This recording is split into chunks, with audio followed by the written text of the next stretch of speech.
Tonight on 2020 with Barbara Walters and John Stossel. A breakthrough investigation into the Teflon products you use at home. We're talking about Teflon, Stainmaster, Gore-Tex, Silverstone. The maker insists Teflon is safe. But did you know that fumes from an overheated Teflon pan can kill pet birds instantly? As soon as they inhale it, it's over. And that those same fumes can give you the Teflon flu.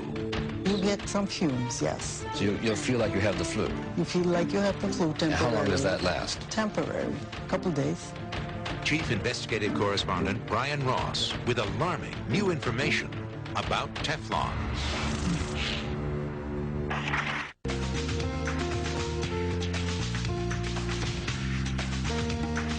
And now, from Times Square Studios in New York, Barbara Walters and John Stossel.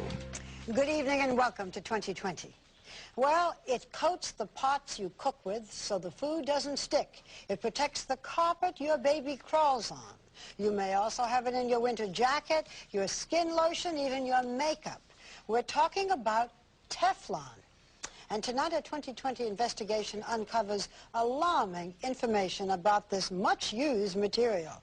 It is very alarming, Barbara. I cook with Teflon. I didn't know until I watched this report that you're about to see that if Teflon gets hot enough, depends on what you're cooking or how long you leave the pot on the stove, it gives off fumes that can kill birds and make us feel as if we have the flu. Some fear an ingredient used to make Teflon may do even worse things. Chief Investigative Correspondent Brian Ross checked it out.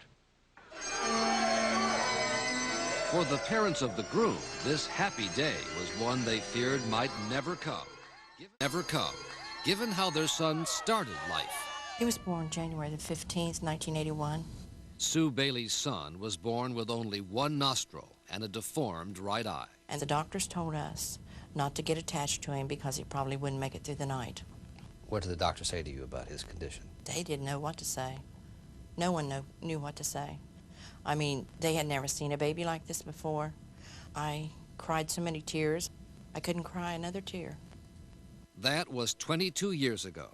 And now Bucky Bailey, scarred from more than 30 surgeries, is coming forward, telling 2020 he wants to know who or what was responsible for a life that has not been easy. I've never, ever felt normal. You can't feel normal when you walk outside and every single person looks at you. And it's not that look of, oh, he's famous or he's rich. It's that look of he's different. And you can see it in their eyes. This is where the Baileys and others lay the blame. The place where Sue Bailey worked when she became pregnant. The huge DuPont plant in Parkersburg, West Virginia. The place where they mixed the chemicals for a product advertised as making life easier. Teflon, the famed non-stick surface on pots and pans. In a different form, used to keep stains off carpets and clothing. What DuPont calls the housewife's best friend. Cooking without Teflon just isn't any fun. A $2 billion a year business, all based on chemicals, including a chemical now linked to cancer, organ damage, and other health effects in tests on laboratory animals. The same chemical that was not only in the blood of Bucky Bailey's mother, but, it turns out, in the blood of virtually every American, in small but detectable levels that make this a story that goes far beyond what happened in one town in West Virginia. In retrospect, this may seem like one of the biggest, if not the biggest, mistakes the chemical industry has ever made.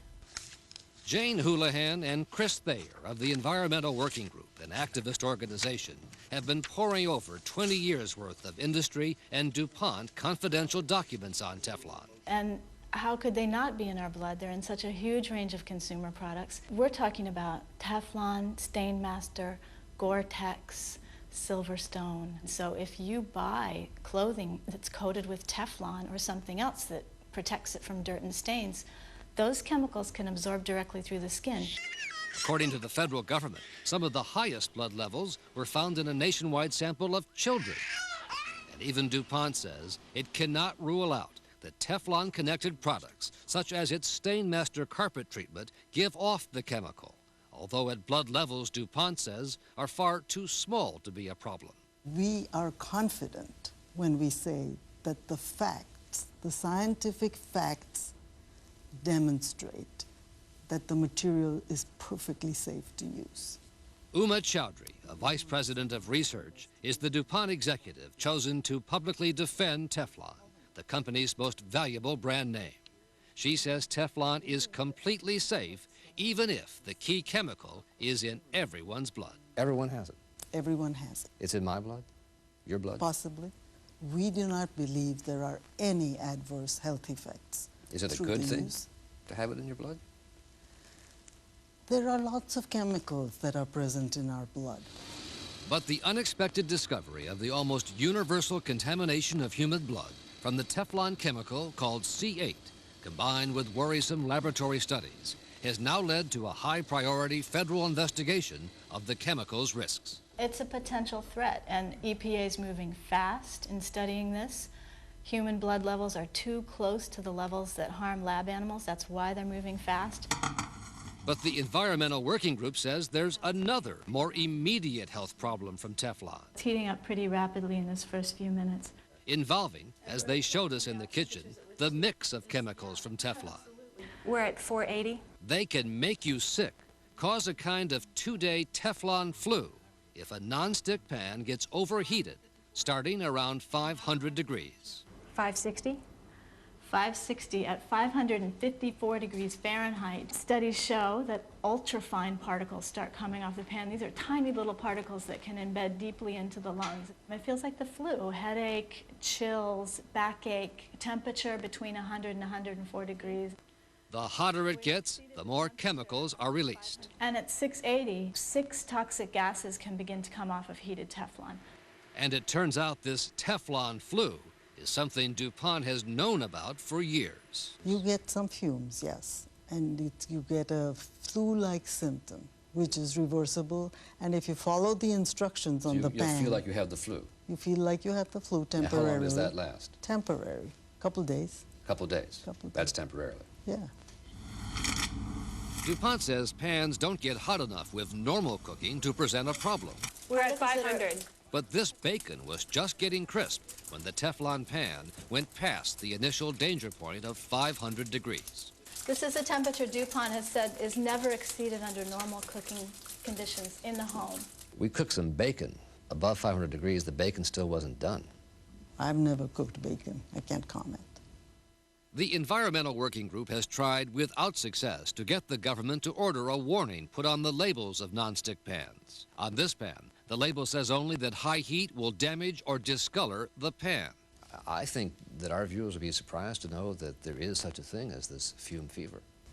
It's on our website, always has been. But not on the actual product. The manufacturer of Teflon pans does not put it on the product. One consumer warning DuPont does issue about Teflon fumes involves not humans, but birds. Overheated Teflon pans will actually kill birds. I didn't smell anything. I didn't see any smoke. Shelby Greenman says her pet bird, a 2-foot-high cockatoo, in a cage down the hall from the kitchen, keeled over after all the water boiled out of a nonstick pan. As soon as they inhale it, it's over. There's nothing we can do to help them. Pet bird groups say thousands of birds have been killed by Teflon fumes, something DuPont says occurs because birds have small and sensitive lungs. In West Virginia, they used to use birds in coal mines as a warning of problems. Is this not the same thing? I'm sorry. People should not have birds in an unventilated kitchen. But if it will kill a bird, wouldn't it at the very least do some harm to a tiny baby? There is no evidence that it causes harm. But as a scientist, doesn't that seem logical to you? I don't think you can compare birds and babies. But in the end, the greatest concern about Teflon is possible long-term harm to a generation that is growing up around Teflon products. If you have neighbors like DuPont, you won't need no enemies. And scientists say if there is any long-term harm, The first place to look would be at the people who have had the greatest exposure to the key chemical used to make Teflon. The people who work and live and drink the water near the DuPont Teflon plant in West Virginia, including Deborah Cochran and her family. Everybody knows it's there, they know it's in the water, but nobody seems to know what to do about it. That's my favorite. But now a lawsuit brought by local residents, including the family of Bucky Bailey, accuses DuPont of trying to cover up what it knew about Teflon's risks. Back to the year Bucky Bailey was born 22 years ago. I'm angry that it wasn't stopped in 1981 when they knew about it, that it went on. Perhaps most telling, these internal DuPont documents, only now made public, showed the company knew that of 8 women working on the Teflon line in 1981, 2 had children with birth defects. Not just Bucky Bailey's mother, but another mother who 2020 was also able to locate. Her son, too, had a birth defect involving the eye. DuPont should be held accountable for their actions in keeping all this secret from the public. Karen Robinson, now a grade school principal, says she only recently found out that she had an extremely high level of the Teflon chemical C8 in her blood when she was pregnant. And she fears her second child also was affected. I gave birth to a daughter 2 years ago. We discovered that she has a birth defect that affects her kidneys. One kidney did not grow. One kidney grew to 3 times its normal size. DuPont denies it was trying to cover up what happened to the children of Karen Robinson or Sue Bailey. It says the reason it didn't disclose the birth defect study to the government for 22 years was that it found nothing to connect the defects with the Teflon chemical. And DuPont continues to insist it's safe for its workers to handle it. And what I'm saying to you is that in the general population, incidences of birth defects are not uncommon. 2 out of 8 workers is not uncommon? This was not a statistically valid sampling. You study 8 women who worked with C8. 2 of them had children with birth defects. That would not be significant? We have had scientists pore over the data. In the realm of scientific fact, this is not considered a statistically significant sample. All the other children were normal. And since then, we have not seen a preponderance of birth defects. Have you done a study to see? No, we have not. Those studies are finally happening, but Bucky Bailey and his family and others say, why did it take so long? Now, 22 years later, what happened to Bucky Bailey has become part of the federal government's high priority review of whether the Teflon chemical that's in everyone's blood is safe. I have to think about if I want to have children or not. And I cannot put them through what I went through. So the big question is, should you throw out your Teflon and other nonstick